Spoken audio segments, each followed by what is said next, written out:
सद्गुरुनाथ प्रभु महाराज को। श्रीधर शिवराम दीक्षित प्रभु महाराज को। भागवत कृष्णय्य अचल बोधाचार्य बिंपल्ली गड्डयार्य सद्गुरु प्रभु महाराज को।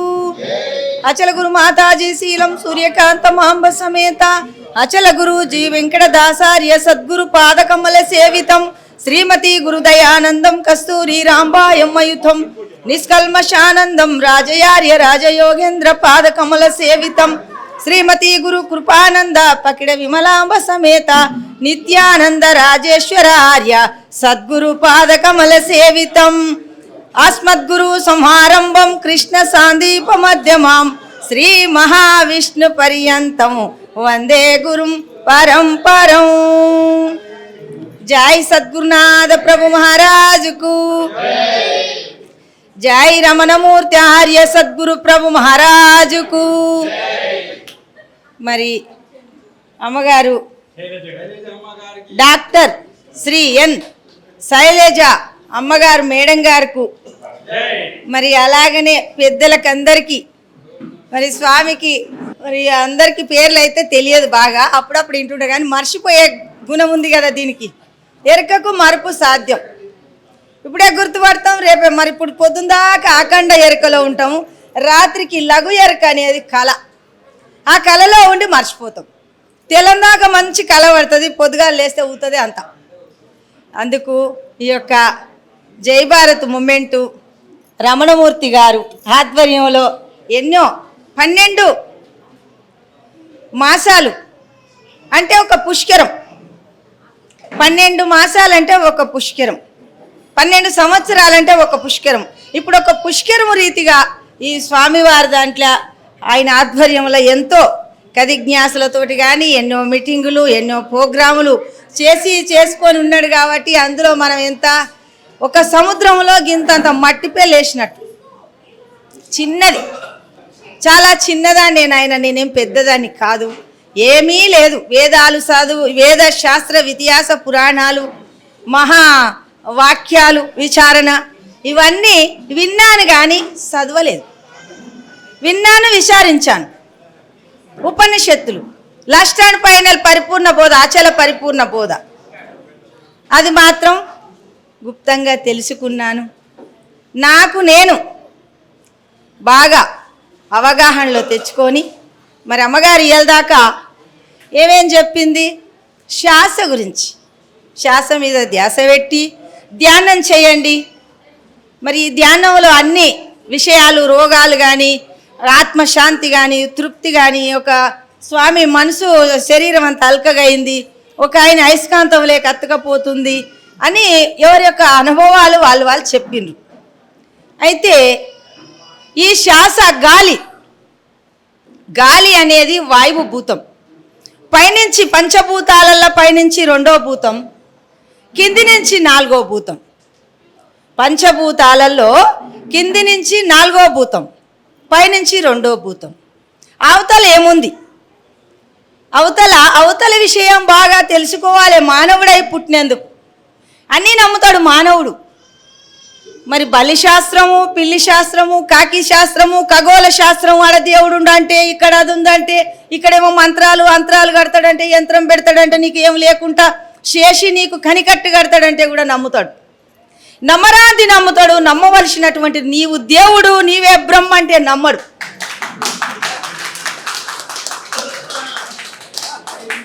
నీవే సర్వం. బ్రహ్మంగారు చెప్పిండు, నేనే బ్రహ్మమురా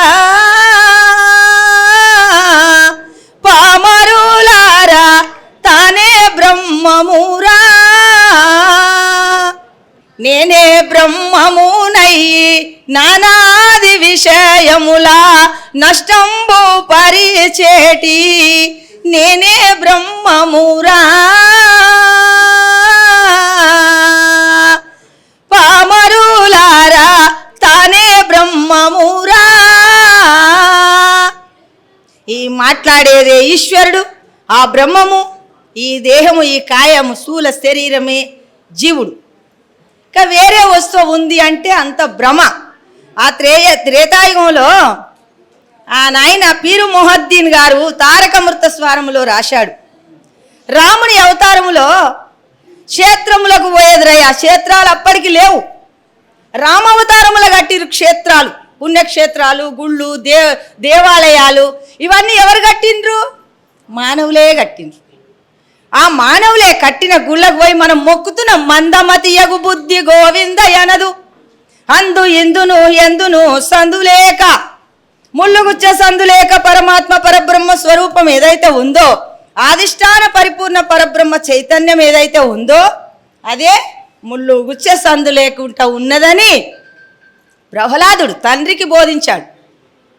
హిరణ్యకశిపునికి, అరే నాయన, ఒరి ప్రహ్లాద, హరి హరి అని నా శత్రుని నాకు ఎందుకురా, నా ఇంట్లోనే శత్రుని వాక్యం దలిసేటోడి పుట్టినవు కదరా, ఈ స్తంభంలో ఉన్నాడురా నీ హరి అంటే, తండ్రి గారు ఇందుగలడు అందులేడని సందేహము వలదు, సర్వోపగతుండు చక్రి ఎందెందు వెతికినా అందేగలడు తండ్రి.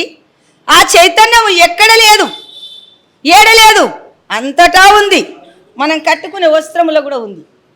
ఆ పరిపూర్ణ పరబ్రహ్మం అనేటువంటి చైతన్యము ఎక్కడ చూసినా ఉంది. కాబట్టి ఇక్కడ దేవుడుండు, ఇక్కడ లేడు, అక్కడ లేడు, ఇక్కడ లేడు, ఏం లేదు, సర్వం బ్రహ్మమయం. అందుకు మనము మన యొక్క శరీరాన్ని, మన దేహాన్ని, ఈ దేవాలయాన్నే తరచాలి. దీన్ని తరిచి దీంట్లో ఇది దేవాలయం అని ఎందుకన్నారు? 33 కోట్ల దేవతలు ఉన్నారన్నారు. ఎక్కడున్నారు? ముక్కులో ఉన్నారు, కంట్లో ఉన్నారు, చెవులో ఉన్నారు, నోట్లో ఉన్నారు. అంతా నఖశిఖ పడంత్రం. నఖములు అంటే గోర్లు, శిఖములు అంటే ఎంట్రుకలు. అందుకు కురుక్షేత్రము అన్నారు, కురుక్షేత్ర యుద్ధ సంగ్రామము అన్నారు. భారతం, భాగవతం, ఇది భగవద్గీత నేను చదవలేదు నాయన. కురుక్ అంటే ఎంటికలు, క్షేత్రం అంటే శరీరం. కురుక్షేత్ర యుద్ధ సంగ్రామం ఎక్కడ జరిగింది? అడ్చడ్ వర్గాలే ఉన్నాయి ఇంట్లో. సొంతమైనటువంటి పరమాత్మ గురుమూర్తి, ఆ పరబ్రహ్మ స్వరూపం కృష్ణుడు, ఆదిష్టాన పరిపూర్ణ పరబ్రహ్మము నేనే అన్నాడు. అది నేనే అని ఆయనే అన్నాడు. ఆయననే నేను, నేనే ఆయన. ఇంకా వేరే నేను ఎక్కడ లేవు, ఏడ చూసినా నేనే. అందుకు నేనే బ్రహ్మమురా. ప్రతి వాళ్ళు అన్నారు. రాముని గుడి మీద ఓంకారం ఉంటుంది, కృష్ణుని గుడి మీద ఓంకారం ఉంటుంది, సాయిబాబా గుడి కాడ ఓంకారం ఉంటుంది. ప్రతి దగ్గర ఈశ్వరుని, పరమేశ్వరుని గుడి కాడ, అమ్మవారి గుడి కాడ ఓంకారం ఉంటుంది. ఓంకారం అనే వస్తువు ఏమిటి? నేనే. నేనే ఓంకారం. ఓంకారం వేరు లేదు, నేను వేరు లేదు.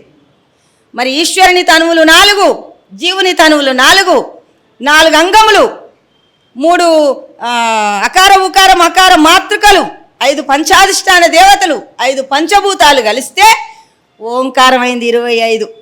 ఓంకారము ప్రతి గుడి మీద ఉన్నది. అదే ఓంకారము, నా దేహమే ఓంకారం. నేను వేరు లేదు, ఓంకారం వేరు లేదు. అక్కడ ఉన్నది ఓంకారం అంటే నేనే అనుకోవాలి. ప్రతి మనిషి అంత లోతులకు వెళ్ళాలి. చదువులన్నీ చదివి సారమెల్ల చదివితి నాయన, చదువులోన చదువు సారమెల్ల చదివితే అని ప్రహ్లాదుడు చెప్పిండు. ఏ చదువు చదవాలి? మన చదివే చదవాలి. మనదే 21,600 అంశాలు జపం అమ్మ చూయించింది ఎల్దాకా. శ్వాసను ఉచ్ఛ్వాసలు, గాలి గురించి.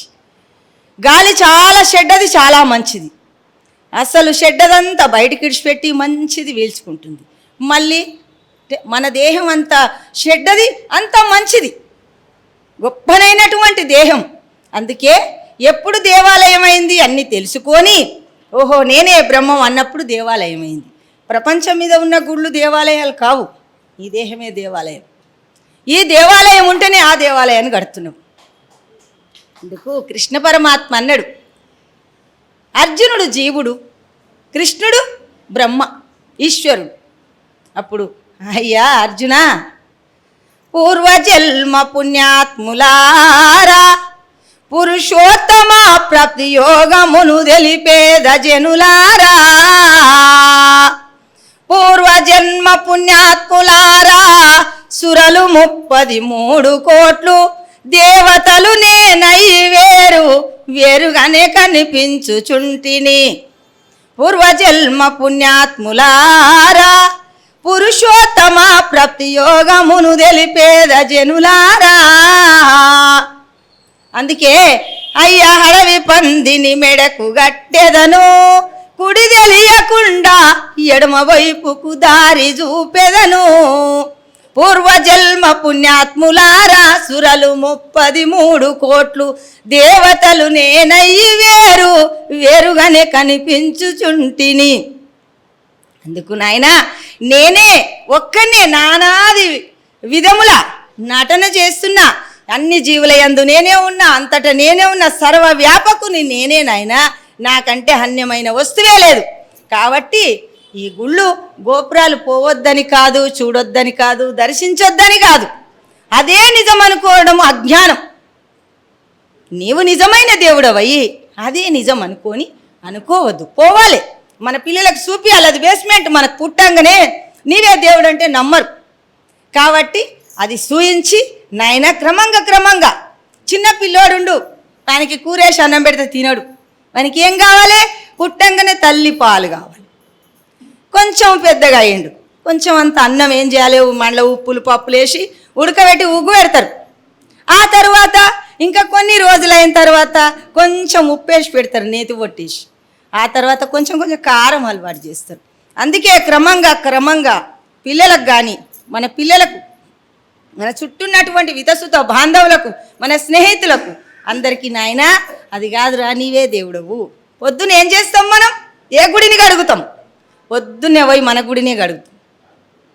కాలకృత్యాలు తీర్చుకుంటాం మొదగాలు, మల విసర్జన మూత్ర విసర్జన చేసినాక ముఖం కడుగుతాం. కడగకుంటే తెల్లందాకా ఇది శవమైతుంది. గాఢ నిద్రలకు పోయినాక అప్పుడు స్థూలము పండుకుంటుంది, సూక్ష్మం తెల్లందాకా పనిచేస్తుంది, కలగంటుంది. పొద్దంతా ఇది నిజంగా చేసిన పని రాత్రంతా అబ్బా కలగన్నదంటే ఏమో ఇది తెల్లవారుజామున పడ్డ కళ నిజమవుతుంది అని అంటారు. నిజమే నిజం కాదు, కళ ఎట్ట నిజమవుతుంది? నిజంగా చేసిన పనే నిజంగా, కళ నిజమవుతుందా? కళ లాంటి జగము తాను వచ్చిన చోటు తెలియదు, తన తోటి సర్వము తరలిపోయిన బాట తెలియదు. లేనిపోని స్వప్నమందున ఏనుగులు గుర్రాలు రథములు సేనులు సేనాధిపతులు అయోని సంభవమైన తనువులు ఏది రాయి జనన మరణము నిజ బోధగని నా లేదు రాయి మోక్ష నరకము. ఆహా రాజు లేడు మంత్రి లేడురా, రాజొక్కడుంటే గాజు కడియములెందుకవునురా. రాజులేని కయ్యమాయను రాజకాంక్షలు దర్భరాయను, వాజు పేజులు సోమయాజులు వాచకలలో వార్తలాయను. ఏది రాయి జనన మరణము నిజ బోధగని నా లేదు రాయి మోక్ష నరకము. నిజమైన వాక్యాన్ని తెలుసుకుంటే చాలా ఉంది. పాట 11 వచనాలు ఉంది. కాబట్టి నిజమైనది సత్యము అసత్యం తెలుసుకుంటే నీవే సత్యం. సత్యం నీవంటే ఏంటి? నువ్వు మాట్లాడేటప్పుడు, నువ్వు నడిచేటప్పుడు. ఆడ వెళ్ళిపోయింది అనుకో, శవం తీసి ఏం చేస్తారు? పెద్ద మంచి అద్దాల బేడ కట్టుకుంటే ఆ నాయనని తీసి ఆడ శివుడు వెళ్ళిపోగానే జీవుడు వెళ్ళిపోతాడు, ఇక ఉండడు. కాల్ చేస్తారు, ఇల్లు కాల్ చేస్తే శవం అంటారు. ఎంబడే నారాయణమ్మ పోయింది, శవమైంది. ఎంత మంచిగా మనం స్నేహంగా ఉంటేంది, కలిసి తింటేంది, ఒకతనం అంతేంది, ఎక్కడ ఎంబటి పెట్టుకొని తిరిగితేంది, అప్పుడే శవమైంది. శవం అయితే ఏడేస్తారు, తీసుకొచ్చి నారాయణమ్మ నా శవం వస్తుంది అంటారు. ఇంటి ముందర అద్దాల బిల్డింగ్ మీద ఏడంతస్తుల మేడ కింద ఒకటి, అప్పుడేమో గడ్డేసేది పక్కకు, ఇప్పుడు ఐస్పేట పెడుతుంది. అలా పెట్టి మళ్ళీ ఆయన కట్టుకున్న ఇల్లు ఇది, మరి తీసుకురావచ్చు కదా ఇంట్లోకి, తీసుకురారు. అంత అనుమానం పెనుభూతం మనకున్నది. జరసేపని ఆయన కట్టుకొని 2-3 సంవత్సరాలు కష్టపడంత పెద్ద బిల్డింగ్ కట్టుకుంటే ఒక్క క్షణమన్న ఉంచరా ఇంటి ముందరికి వెళ్ళి టెంట్ వేసిరి, తీసుకొని పోయిరు. పట్టిరి 4-10 మంది ఏడ్చిరి. బిడ్డలు కొడుకులు ఎందుకు ఏడుస్తారు? మా నాయన ఉంటే ఇంకా మాకు బాగుంటుండే, ఇంకా సంపాదించి మాకు పెడుతుండే అని బిడ్డలు ఏడుస్తారు, కొడుకులు ఏడుస్తారు. భార్య ఎందుకు ఏడుస్తుంది? భార్య భర్త ఉన్నన్ని రోజులు కానీ ఎంతో సుఖపడుతుంది. బయటికి వెళ్ళి కనీసం కిరాణా షాప్తో ఏదో తెచ్చుకునేది కూడా తెలియదు భర్త ఉంటే. ఆయన పోయినాక అన్ని కష్టాలు తెలుస్తాయి. కాబట్టి నన్ను ఏడికి తోలకపోతే అయ్యా అని ఆమె సుఖం కొరకే ఏడుస్తుంది, కానీ ఆయన పోయిండు అని ఏడవదు. అంతే కదా నాయన. మరి భర్త లేడు అనేటువంటి దేనికి? ఎవరికి భర్త? ఎవరు కర్త? కర్త అందరికీ భర్త వాడు. అందుకే చాలా గొప్పని విషయం నాయన. అమ్మగారు మంచి మంచి విషయాలు చెప్పింది. చాలా గొప్ప గొప్ప వాళ్ళు ఉన్నారు, చదువుకున్న మేధావులు. మరి ఏమి చదువు శాస్త్రం లేదు. అంటే చదువు అంటే ఏ చదువు నాయన? అబ్బో, ఈ యొక్క ప్రపంచం చదువు నేను చదువుకోలే. పరమార్థికమైనటువంటి చదువు అన్నీ తెలియకపోవచ్చు, నాకు కొన్ని తెలుసు. సాంగోపాంగంగా నేను చెప్పకపోవచ్చు, కొన్ని చెప్తాను. నా విషయం, నా వరకు, నా దేహం వరకు. నేనేమిటి? నేనెవరు? నేను నిజమైన బ్రహ్మము, నేనే దేవుడను అని చెప్పగలను. అందుకు నా గురువుగారు ఇచ్చినటువంటి వాక్యము నాకు సుపరిచితం. నా దేహం నిండా ఇనికిపోయింది. నా రోమాలు గురుదేవ అంటాయి, నా శరీరము గురుదేవ అంటాయి. ఏంది? నరములు, అస్థులు, చర్మ, నకరోమ, మాంసములు, భూగుణములు. మన శరీరం అంతా అది కాదు. అందుకు నేను ఒక నాయన గురించి పరిచయం చేయాలి మీ అందరికీ. మరి నన్ను సెల్ ఫోన్లో చూసి 3 నెలల నుంచి తపన పడ్డాడంట అయ్యగారు. చాలా రోజులు రా నాయన రా, ఇస్తా మైకెన్కి ఇస్తా, మొదగాల ఎక్కిస్తా ఇస్తా. ఆయన నెల్లూరు నుంచి వచ్చిండు. ఆయన పేరు కూడా నాకు కరెక్ట్ తెలియదు. నేను డ్యూటీకి పోయినా, డ్యూటీకి పోతే ఎక్కడెక్కడో తిరిగిండంట. ఈ అమ్మ ఎక్కడ ఉంటుంది, ఈ అమ్మ ఎక్కడ ఉంటుంది, ఎవరు చెప్తాడు? ఎవరు చెప్పరు. చెప్పేటోళ్ళు ఎవరో చెప్తే మా సోదరి దగ్గర ఉన్నాడు నేను వచ్చిన దాకా ఉండి. అట్లా చాలామంది సోలాపురంకి వెళ్ళి భార్య భర్త బంజారాయిల్స్ అంతా తిరిగిరు, ఫోన్లో చూపించుకుంటా. ఎక్కడికి వెళ్ళి అంటే ఇంకా మెదక్కి వెళ్ళి వచ్చిర్రు. నేను వచ్చిన దాకా కూర్చున్నారు పాపం. ఇక ఫోన్ నెంబర్ దొరకక ఎవరు మీడియాలో పెట్టలేదు. నా మనవడు నా ఛానల్ నారాయణమ్మ శ్రీ గురుమాత నిశ్చలాంబ అని క్రియేట్ చేసి ఆ ఛానల్ చిన్నది పెట్టిండు. అందులో ఎవరికన్నా దొరుకుతుంది, లేకపోతే నా ఛానల్ నారాయణమ్మ శ్రీ గురుమాత నిశ్చలాంబ. నా ఛానల్ సబ్స్క్రైబ్ చేయండి, షేర్ చేయండి, లైక్ చేయండి.